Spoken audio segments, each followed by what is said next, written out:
ආයිබෝවන් හැමෝටම අද මම කතා කරන්න යන්නේ අපේ මොළය ලෝකයේ දකින්නේ කොහොමද කියන එක ගැන. ඔබ දකින දේ හැම වෙලේම ඇත්තම දේ නෙමෙයි. අපි යමක් දකින විදිහ තීරණය වෙන්නේ ඒ අවට තියෙන පරිසරය නැත්නම් සන්දර්භය අනුවයි. අපි උදාහරණ කිහිපයකින් එක බලමු. මේ රූපය බලන්න. මැද තියෙන රූපය අකුරු පෙළක් මැද තිබුණොත් ඔබ ඒක දකින්නේ B අකුරු විදිහටයි. හැබැයි ඒ රූපයම ඉලක්කම් පෙළක් මැද තිබුණොත් ඔබ ඒක දකින්නේ 13 විදිහටයි. රූපය එකම වුණත් අවට තියෙන දේ අනුව ඔබේ සංජානනය වෙනස් වෙනවා. දැන් මේ රවුන්ඩ් එක බලන්න. මේ මැද තියෙන රවුන්ඩ් එකම ප්‍රමාණයෙන් සමානයි. හැබැයි වටේ තියෙන රවුම් වල ප්‍රමාණය අනුව එකක් විශාලව සහ අනික කුඩාවට ඔබට පේනවා. මේක තමයි සන්දර්භයේ බලය. මේකට අපි කියනවා දෘශ්‍ය සන්දර්භය කියලා. ඒ වගේම අපේ හැඟීම් වලටත් පුළුවන් අපි දකින දේ වෙනස් කරන්න. හිතන්න ඔබ ඉතාම සතුටින් ඉන්න වෙලාවක යාළුවෙක් කරන විහිළුවකට ඔබ හයියෙන් hina වෙනවා.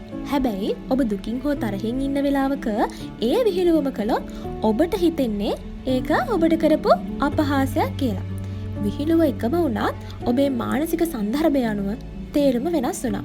මේකට අපි කියනවා චිත්තවේගී සන්දර්භය කියලා. සංස්කෘතියත් අපේ සංජානනයට බලපානවා.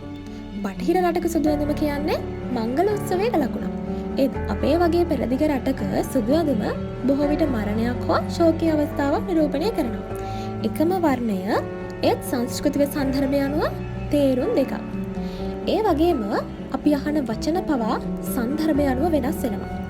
කවුරු හරි සන් කිව්වත් ශබ්දය එකමයි. ඒත් ඔහු කියන වාක්‍ය අනුව අපේ මොළය ඒක නිවැරදිව තේරුම් ගන්නවා. I like the sun කිව්වම sun කිව්වේ ඉරට බවත් he is my son කිව්වම sun කිව්වේ පුතාට බවත් තේරුම් ගන්නවා. මේකට කියන්නේ ශබ්ද සන්දර්භය කියලා. ඉතින් දැන් ඔබට තේරෙනවා ඇති අපේ ජීවිතේ හැමදේම අපි තේරුම් ගන්නේ සන්දර්භ එක්ක කියලා.